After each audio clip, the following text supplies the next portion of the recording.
Hello, and a heartfelt welcome to all our listeners as we embark on Season 4 of the Family Twist podcast. I'm Kendall Austin Stulse, and my life story is a tapestry of unexpected turns from being adopted as an infant to losing my adoptive parents by the time I was 17, and then in a twist of fate, finding my birth family through the magic of DNA testing in 2017.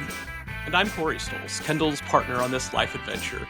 When we uncovered his paternal birth family's roots on the East Coast, I knew our next chapter was calling us there to mend the missing pieces of Kendall's heart with the love of newfound relatives. Our podcast began as a single thread, a narrative of my own, but it is woven into a vibrant quilt of stories celebrating the complexities of DNA surprises, adoption, donor conception, NPEs, not parent expected, surrogacy, and the myriad ways families come together. We've been welcomed into an incredible community with each guest sharing their own family twist. And through it all, we've found strength in each other.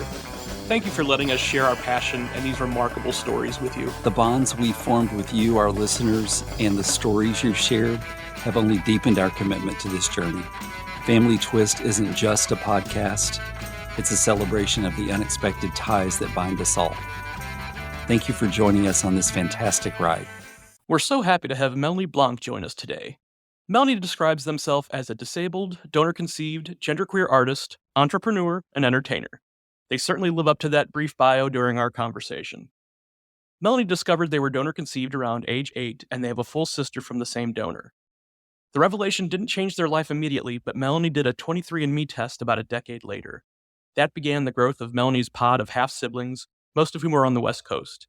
In this episode, Melanie shares their desire to become more involved in activism within the donor-conceived community.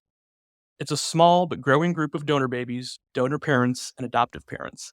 If you've been listening to our donor-conceived themed episodes, you'll recognize names in this episode, including Laura High and Dylan Stone Miller. Get ready for the next generation of donor-conceived activists. Here's Melanie. Melanie, welcome to the show. Thank you. I'm so excited to be here. Well, we're excited to have you. Kendall and I have really delved into the donor conception side of the story, the family twists, over the last 6 months or so. And it's been absolutely fascinating, heartbreaking, heart-lifting, all of it, because it's just everybody's story is unique, but there are so many similarities, of course, along the same way. And I think the heartening part for us is getting to see the donor conception community grow and helping each other through education and moral support and advocacy and all of that. So thank you in advance for coming on and being open to sharing your story. Well, and I have very recently, within the last year, been delving into the donor conceived community. And then I realized how similar it is to the adoption community. And so just within the last, I want to say 4 months, I started to learn more about that side of the baby business. Mm-hmm. Right. Absolutely. Yeah. There are definitely crossovers there, not only within the industries, but also with just how people discover their truth. And sometimes it's super, super early on, like Kendall has never not known he was adopted. Right. And then there are other folks, like our episode this last week, guy was 48 years old before he found out and essentially kind of forced his parents to tell him because there was like lingering stuff that was very confusing. Yeah. Mm-hmm. I'm still halfway through that episode, but I've been kind of binging them throughout the last couple of weeks. Oh, awesome. Thank you. We appreciate that. So let's talk a little bit about your story. When did you find out you were donor conceived? I found out when I was around 8 years old. I was in like 4th or 5th grade and learning about genetics for the first time, which is, I think, a fairly common story. And I consider myself lucky to have found out when I was so young, around 8. We were learning about the Punnett squares. And my dad had brown hair, brown eyes, and skin that tanned really well. And neither of my sister and I had brown hair, dark brown eyes. We had very, very fair skin. We looked nothing like him. And I guess I just kept pestering my mom about it. And she finally broke down. She's bad at keeping secrets. So she finally broke down. She sat us down and said, listen, like, your dad isn't your dad, but I don't want you to treat him like he's not your dad. And we're like, well, yeah, he's our dad. Right. that was never really in question the entire time. Right. Yeah. Yeah. And I can't imagine a situation, unless there's like abuse or something like that happening, where someone finding out, whether they're 8 or 18 or 48, if this is the parent that raised them and they've always loved and bonded with, then why would that change? It should change absolutely nothing. Right. Yeah. Yeah. I definitely feel that way. I like to call my dad my social dad because he's, for all intended purposes, my dad. Right. Yeah. Are you older than your sister? No, my sister. So I have a full older sister. She's 2.5 years older. My sister was born in 92. I was born in 94. And my sister never really had as much of an interest as I did. I think partly because she fit in with my mom's family more. I am sperm donor conceived. Right. Yeah, okay. Did your sister find out at the same time that you found out? Yeah. Okay. We were both sat down at the same time, and my mom told us, and my sister just kind of was like, huh, and then just went back to watching cartoons. Wow. And at that point, I remember my life like flipped upside down, but nothing changed. Mm-hmm. At that age, do you even have questions about like, well, who was he? You know, what's the story? At that point, my mom really didn't have much information. We didn't really have a full donor profile, but my parents were told that he had 2 degrees in music. Oh, okay. All right. So we were kind of in a nature versus nurture thing. My mom was like, let's see if you're musically inclined. Yeah. And we were. Wow. Okay. Well, Wow. awesome. Yeah. Awesome. That's cool. But then there was at one point my mom brought up the donor sibling registry. Yes. Mm-hmm. And she never fully signed up for it, but she did find that there was a sister, like around my sister's age. But my mom asked my sister, and we never really ended up reaching out to her. And so I never found any other siblings until 2020. Okay. All right.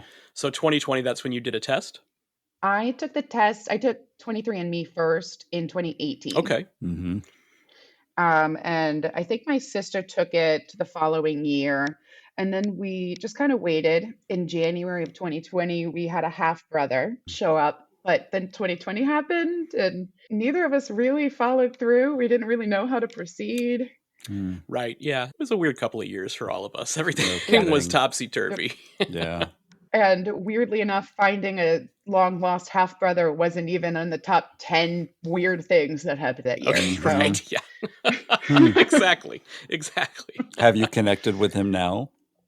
We have connected with him now. Yeah. He is honestly an amazing artist, a photographer. He is born 94 as well, the same year as me.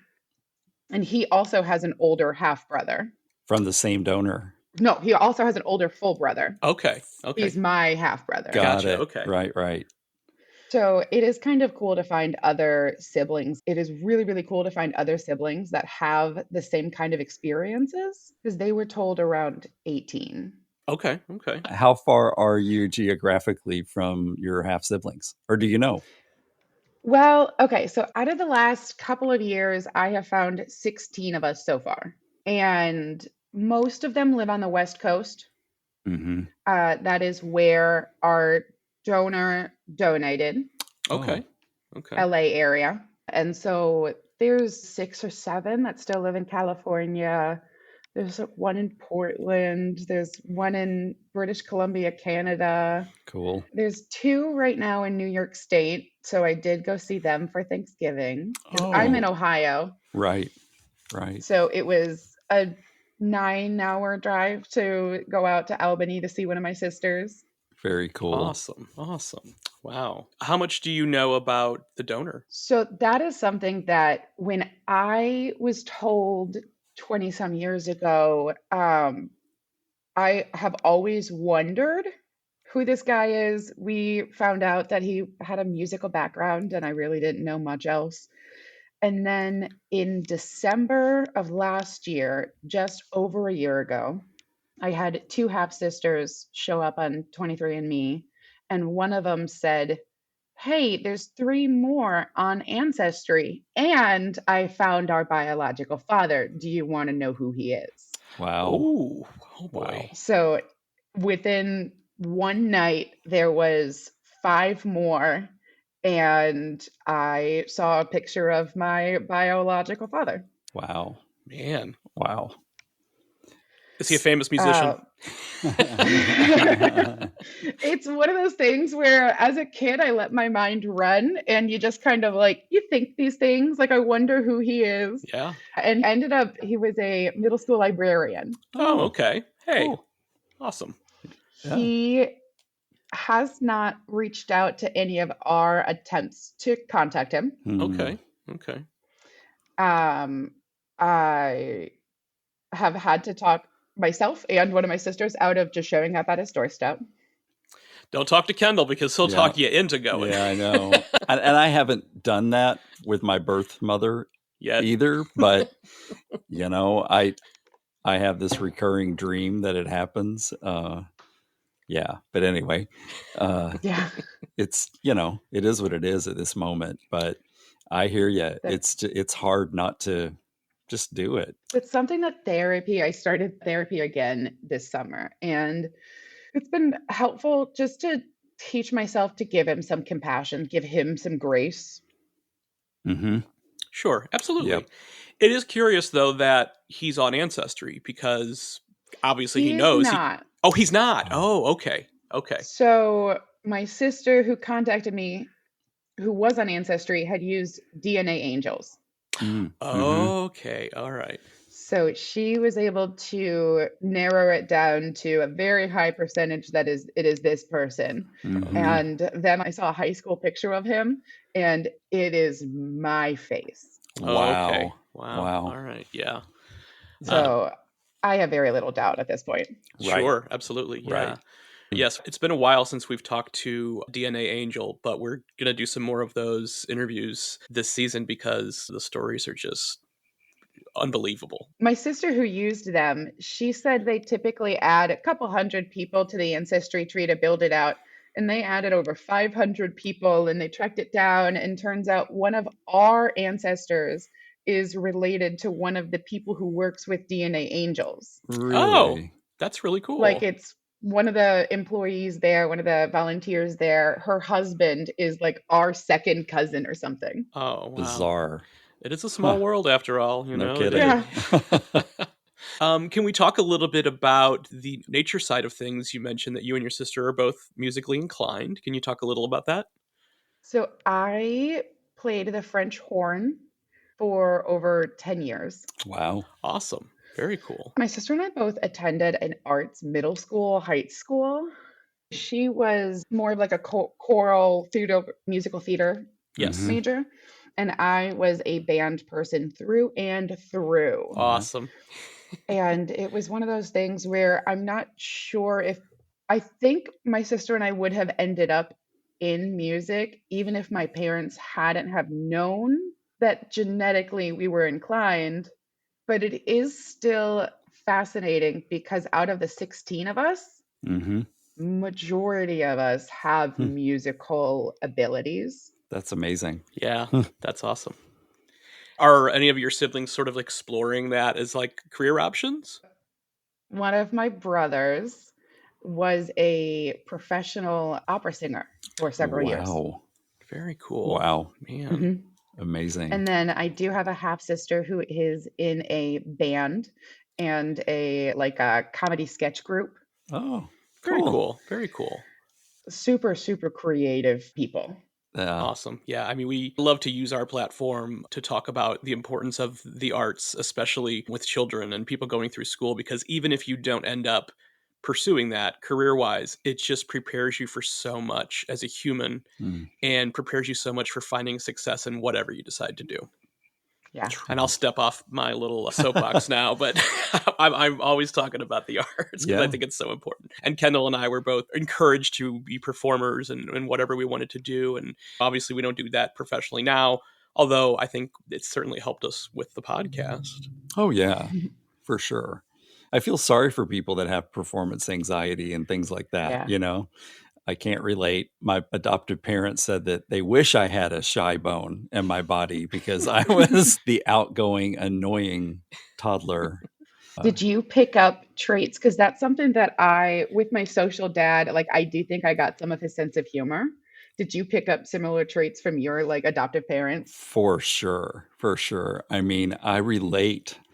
I don't know my birth mother, but I know my birth father, and I like him very much, and he's a great guy, but I just don't relate to him the same way that uh, and I'm a sociologist at heart. So like, I want there to be a lot of truth to the nurture side of the story, so, and I feel like I am an example of that, but Right. Yeah. for sure, because we talk about my adoptive parents have been dead for years and years, but we talk about them probably daily. Like, there's such an influence still to this day. Hmm. It's bizarre. So I literally just got back last night from a trip to New York City with Kendall's half sister on his mom's side. And she's a NICU nurse. And we were traveling with three of her really dear friends who are also NICU nurses. And we'd kind of like chatted with one of them over the last year or so via like Facebook and stuff, Mhm. BJ. And guess what the B stands for, Kendall?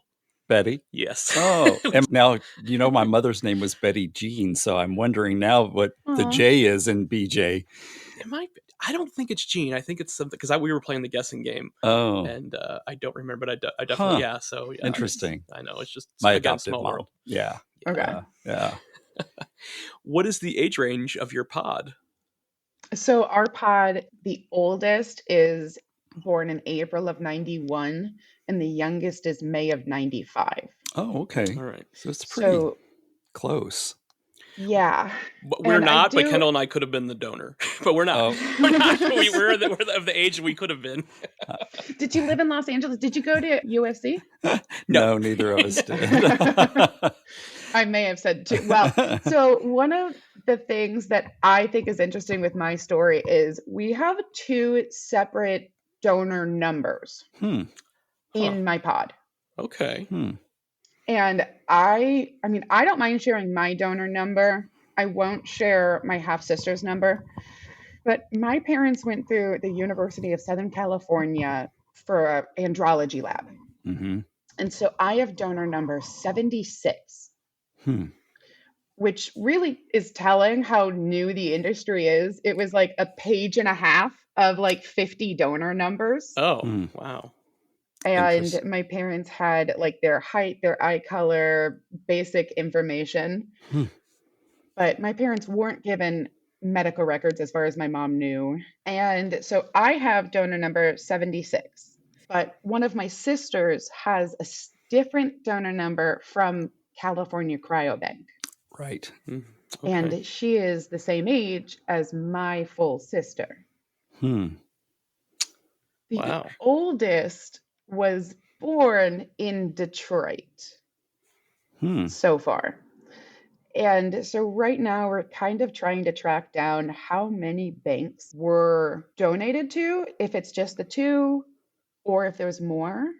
Right. And well, it's still, it isn't regulated well enough at all. Yeah. And you Yeah. wonder if maybe they were being sold after they were collected to other banks, so it's, Interesting. Yeah. which that's his whole other ethical issue. All right. Yeah. I mean, the lack of regulation there, it's the wild, wild west. Mm-hmm. Yeah. Still. Well, and I think it's so crazy that donor number 76. And then even then, my half sister, like her donor number is in the under thousands. It's 3 digits. Wow. And they're up to 20,000s now. Mm-hmm. Wow. And I think that's been kind of the craziest thing for me to learn in the last year is that they're still getting away with the same kind of practices from 30 years ago when we were all born. Right. Right. Yeah, absolutely. Oh, So that has kind of what pushed me into the advocacy route. Totally For makes sure. sense. well, let's talk a little bit about the advocacy. We found each other through a couple of our former guests, Laura High and Donor Dylan, and you Yeah. were all together at a first of Yeah. its kind protest in New Orleans recently. Can you talk a little bit about that experience? So when I found most of my siblings last year, I got into as much media as I could about donor conception. And I found Laura High, TikTok, Instagram, and I started listening to her podcast Insemination earlier this year. And she announced that there was going to be a protest in New Orleans, and it was going to be in like a month's time. And at this point, I live in Ohio. So it was going to be a task to get to New Orleans, but I also knew that I would regret it if I didn't. Also, my husband's brother lives in New Orleans. So Oh, we just had to figure out a way to get to New Orleans. And right. we would Right. have a place to stay. It would be Right. easier. And Sure. so I finally figured out a way to get to New Orleans. We drove to Louisville, Kentucky, and then flew down from there. And it was a whole trip. It was really pretty fun. And I showed up not knowing anyone else. And I left with amazing lifelong connections. Hmm. That's great. I had found the Made to Wonder race Mm-hmm. through, is that the USDCC or is that Right to Know? I can't remember which. I think this was the second or third year that they're doing the Made to Wonder race to end anonymous donations. And so I had found that. We signed up for that, and I showed up with my husband in Jackson Square and just kind of trauma bonded instantly with everyone. Hmm. That's great. So there was the Right to Know. We hung out. I got to meet Jacoba and Laura and Kelly Bests. I got to meet Cassandra Evans, both of the Mels from, there's the one from USDCC, and then the other is the donor conceived community. Mm-hmm. Mm-hmm. There were like 2 Melanies and 3 Mels there, so it got a little confusing. Here's your name tag. Right. Yep. Yes. Yeah, we did have name tags. And the protest was amazing. Getting to hear Dylan tell his story over and over again to people who genuinely had no clue that this was going on. It was life-changing in a way that I knew we were dealing with a problem, but I didn't quite realize that this is a human rights issue. Mm-hmm. Absolutely. Mhm. Yes. Yep. This is a massive problem of people being able to buy and sell children, Mm-hmm. Right. making billions of dollars off of it. Yes. Mhm. Yes. And Yeah. leaving a lot of people in the dark as far as their health histories. hmm And, yes, they're making a ton of money. Are they doing it the right way? Are people slipping through the cracks that are not being honest about their Ethically. Yes, absolutely. Mhm. And that's what's really disturbing, Mhm. is hearing the parents who are just so frantic because they don't know what's wrong with their child physically, and they don't have the full health history, so they can't go to the doctor and say, let's go back 3 generations. They can't. And then it's trial and error and Mhm. making people Mhm. sicker. It's a crime. Yeah. It's an absolute crime. Yeah. And, there's some relation to the adoption community there too, because my parents' adoption for me was closed and they knew nothing. I mean, they knew my birth date, they knew the hospital where I was born, and they knew my name. And those were Wow. the 3 pieces of information they had. And And that you were born premature, so who knows right, why, right? right. Yeah. I mean, they could tell by my birth weight that I was premature, but they were at least told that. I joked with them as I got older and found out how sick I was as a baby. I said, "You purposefully chose me? That was nice of you." Like I would have been like, "No, maybe not." Like that kid's sick all the time.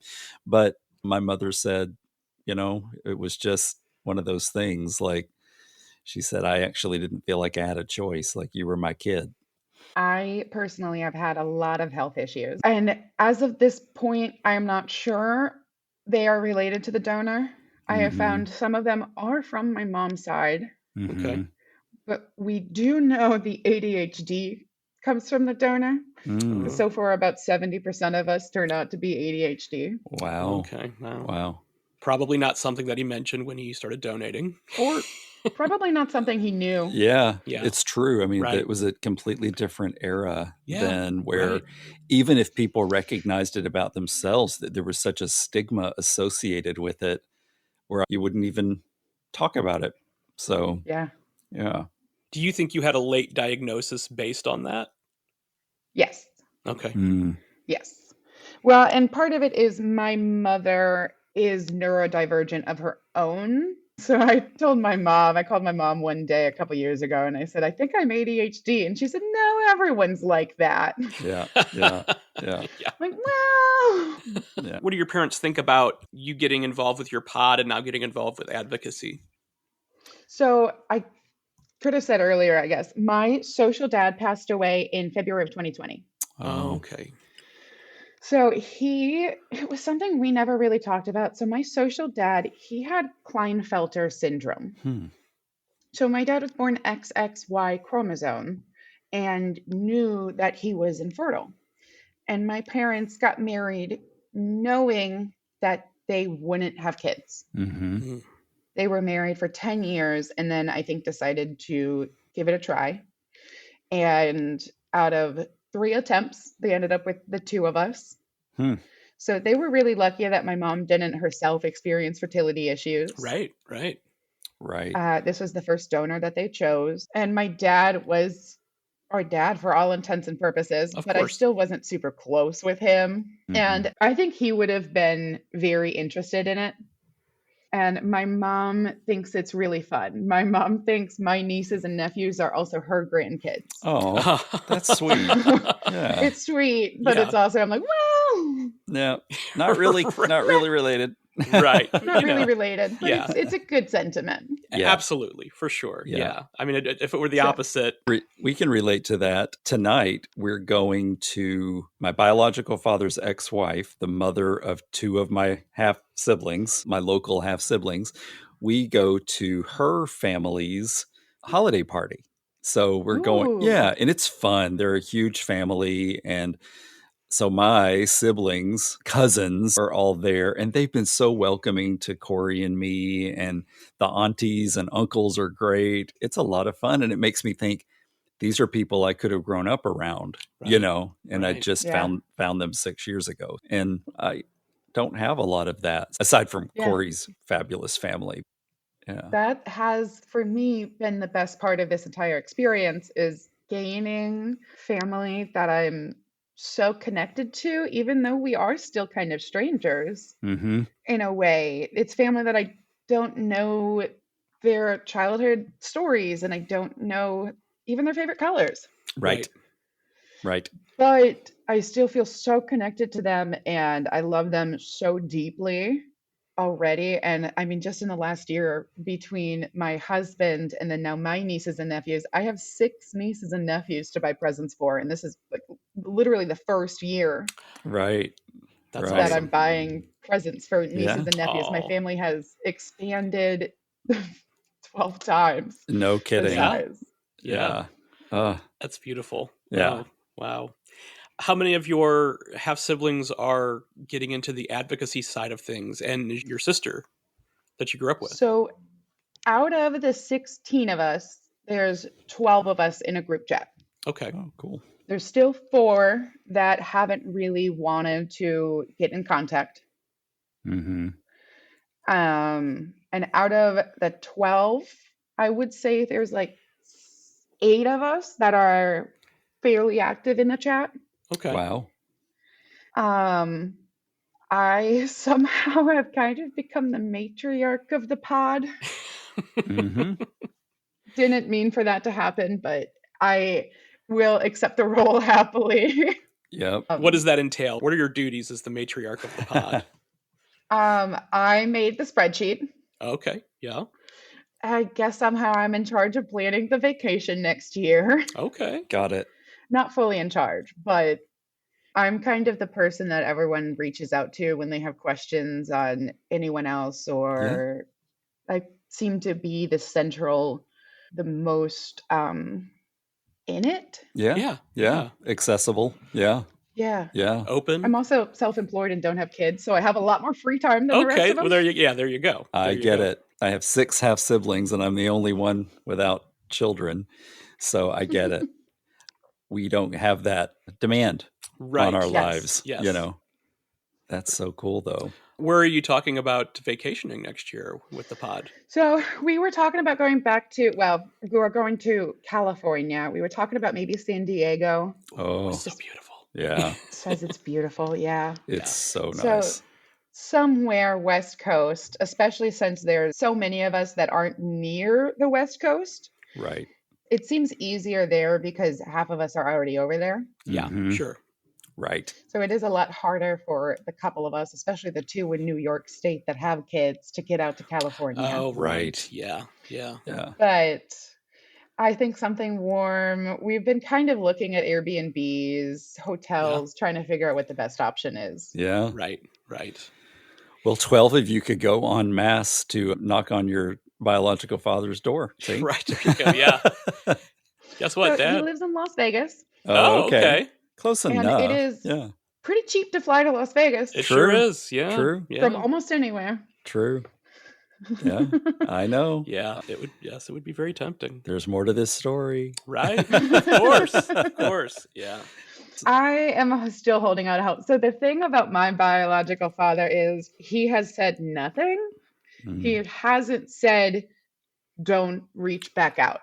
Right. Okay. Well, there you go. That's a step. The door's got a crack Yeah. in it, you know. Yeah. The door hasn't been shut. Right. It Exactly. hasn't been opened, but it hasn't been shut. Right. Yes. Right. Yes. No, maybe it's just unlocked. Not open. Yeah. It's closed, but it's unlocked. The newest sister to join our pod, she's the oldest, and she is so far the bravest of us and sent him an actual text message. And I thought I was screaming. Wow. Yeah. Yeah. Wow. But nothing back. Nothing back. There is a half sister who I know lives about 50 minutes away from me, and I've done almost everything except show up on her doorstep. Okay. Yeah. And it's, how do you manage that type of feeling where it's, I want a relationship with them, but they don't? That seems to be something I'm struggling with.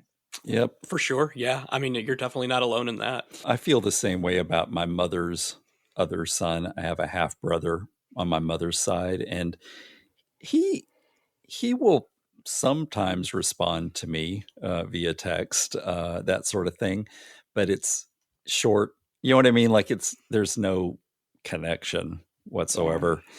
And that just feels weird to me. I only have 6, that I know of. And it just feels weird to have never connected with one of the 6. It just, I don't know. Yeah. And it feels kind of unfair. And I don't know how to say that. It just, who am I, right, to expect it? But it's like, I'm your older brother. Like, the least we could do is have a conversation. You know what I mean? Like, yeah. And I sometimes I have to remind Kendall that, like, we all don't think the same. We have to kind of take a step back and think, like, okay, not everybody came up in the arts and are, like, open to, like, putting themselves out there in front of people. True. I mean, it would drive me absolutely bonkers to find out I've had half siblings and they wanted zero contact. It would just drive me crazy. Like, why don't they want to know me? Yeah. And who knows, that could happen because we just did. I've done Ancestry before and no surprises there, but we just did 23andMe. So we'll see what in a couple of weeks. You never know. You never know. There's a lot more of us on 23andMe than Ancestry, I will say. Oh, okay. That's good. Yeah, it's good to know. There's, I think, 4 of us on Ancestry and 9 of us on 23andMe. Wow. Okay. All right. Because we always joke about my biological father that we might not be the only ones out there. He was so active, I think is the polite way to say. Yes. Yeah. And my father had a wandering eye. Let's just put it that way. Yeah. That's something that I always tell people. I do highly recommend taking one of these tests, but be a little careful. Right. Just, you got to understand that you might be getting some shocks. Yeah. You do have to be prepared. Yes. It's not just finding out what percentage of Irish you are. It's right. You might have 16 siblings out there. I took it with the express purpose of finding siblings. Right. Yes. Yeah. And the fact that so many of my siblings are finding out through taking the tests.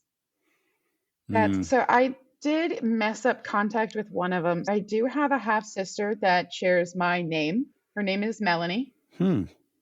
Spelled the same way. And what are the odds of that? Yeah. But wow. She was unaware, and I may have said things the wrong way when I initiated contact. Yeah. Just because I was unaware that she wouldn't have known. Right. Yeah. Right. I, having been told at such a young age, didn't even consider that my siblings' parents wouldn't have told them. Right. Mm-hmm. Yeah. But there's no manual for this. You are writing the manual right now. You're helping create the manual. And so, yeah, people are going to make little oopsies, you know. Yeah. Kendall sure did. For sure. He Yeah. his 3 half siblings on his mom's side had no clue. They did not know I And existed. he dropped Yeah. that bomb. I mean, you know, I at that point, I was 47 years old when I found Yeah. them. And Corey's like, wait, they may not know that you exist. And I was like, well, they're going to find out today. You know what I mean? I'm like, no, what if something happened to me tomorrow? They need to know that I am out there and I want to know Yeah. them. One of them is the sister that he literally just got back Yes. from the trip And with. it's so you funny know? because Kendall's baby sister was like, well, we're not going to tell Stephanie yet because she's on vacation.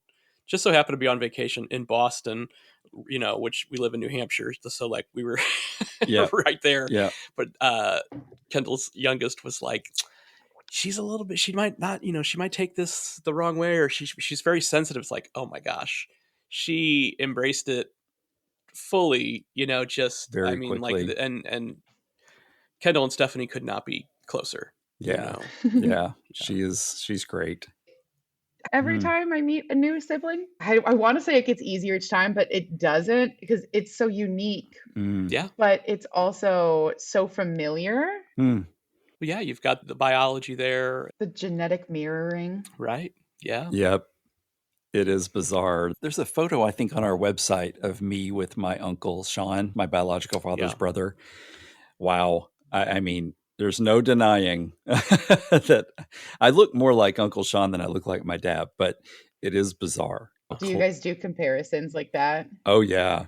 Yeah. It's so, and in fact, it's funny. I feel like I look more like Uncle Sean than Uncle Sean's 3 kids. My cousins look like him. They look more like their mom. And growing up as an adoptee with no biological connection to either side of the family, you're like, who do I look like? I don't really look like any of these people. But you could line Kendall up in the middle and have his 6 siblings on either side of them and see the similarities going down the line on each direction, for sure. Yeah. That has been something that has been so much fun because having a full sister and having that genetic sample size of 2 and then increasing it to 16 and being able to really figure out how genetics can take part, because my full sister, I found a picture of my mom's oldest sister from high school and I thought it was my sister. Wow. My sister takes after my mom's family a lot more than I do. Okay. And I do think that's one of the reasons that she never felt the need to seek other family. Right. She had genetic mirroring. Right. But I didn't see myself in that family. And so it is really crazy because there's maybe half of us out of the 16 that half of us look like me and then the other half look more like my sister. Really? And it is kind of interesting, but we do all have the cheekbones. Okay. Nice. Wow. Very, very cool. Wow. Well, your story is just, this is the beginning of your story, really. And thank you for being open to talking about the first couple of chapters, but we really hope that you stay in touch because we would love to continue sharing your journey as it expands. So we have talked about, as a sibling pod, working on our own podcast. Cool. Awesome. We have a running title of From Strangers to Siblings. Yeah. Cool. And it's kind of just us getting to know each other as I think siblings should. Like, I want to know their favorite color and some of their childhood dramas. Right. Yeah. That's awesome. I think we need more of that in the community, and everybody's been so open. We've ever felt like, oh, we're accidentally stepping on somebody's toes or something like that. It's like, no, we need to get these stories out there. There's so many people that just don't have any idea. Like you mentioned, the donor conceived community being so close, so many similarities to the adoption community. Yeah. Not something that we really thought about because we weren't part of that until our eyes started to get opened to how similar all these different communities are and how really it's just one big community. Well, and also at the protest in New Orleans, I mean, there is less than 20 of us. It was a pretty small gathering, but it was powerful in its own right, meeting so many people with such unique shared experiences. For sure. For sure. And then meeting, I mean, there's so many more of us out there that have no clue, no concept. And then the more people I talk to about this, just clients of mine, friends, anyone I meet, I'll tell my story to whoever, and no one is even aware of this side of the community. Right? Yeah. Right. You're right, because the positives are what I've always heard about, right? And there are so many wonderful positives about people who donate and give other people families. But it's eye-opening when you start hearing about these people that have been lied to for all their lives, and even the donors are lied to. Right. So Yes. it's just, we believe strongly in the positivity of the concept. We Yes. feel even stronger that it should be done in the right way, and it's not right now. Yeah. That is So- exactly how I feel. I think the science of donor conception is absolutely amazing. But the way they're doing it right now is kind of a scam. Right? You're exactly. Very true. Well, I don't know if They're Laura not- has begun planning her next protest or whether or not it's going to be in New Orleans, but if we can make it, So- we'll absolutely be there. Yeah. The word I've heard is it's in Denver in October next year. Oh, okay. Okay. But Awesome. Yep. it's still Yes. not fully. Sure. Interesting. Very Cool. cool. We'll actually be in Denver in the spring for the Right to Know conference. Yeah. Oh. Yeah. They asked us to come and speak about. That's so cool. Yeah. So we're really looking forward to it. So Yes, what absolutely. a great group and doing important work. Yeah. So Yeah, if we can still spread that news, we definitely will. Yeah. absolutely. I finished that podcast this morning, Good. that episode. Yeah. Yeah. So that was definitely fascinating. I'm going to look into that agency a lot more. It's Yes, amazing. They're doing Yeah. some really, really cool stuff. Yeah. So we're trying to spread awareness about them for sure. Yeah. Cool. While Melanie identifies as non-binary, they also take on the role of matriarch with their pod of half-siblings, or dibblings as some donor babies refer to their new family members. Kendall and I applaud Melanie and our other guests who share that therapy helps comprehend and work through the challenges of family identity and discovery. A surprise for us is how closely connected our communities are in so many ways. We may use different terms to describe our guests, such as adoptees, donor babies, NPEs, and etc., but the stories we share here are fashioned together to a coat of many colors, one that we're proud to see being strutted down the Family Twist runway. As we approach Season 5 and our milestone 100th episode, Kendall and I want to hear your stories, or the stories from the people you hold dear. Please visit FamilyTwistPodcast.com, take a quick scroll to the bottom of the page, and share a twist with us. We want you to be our next guest. Until then, let's take care of each other while doing the twist.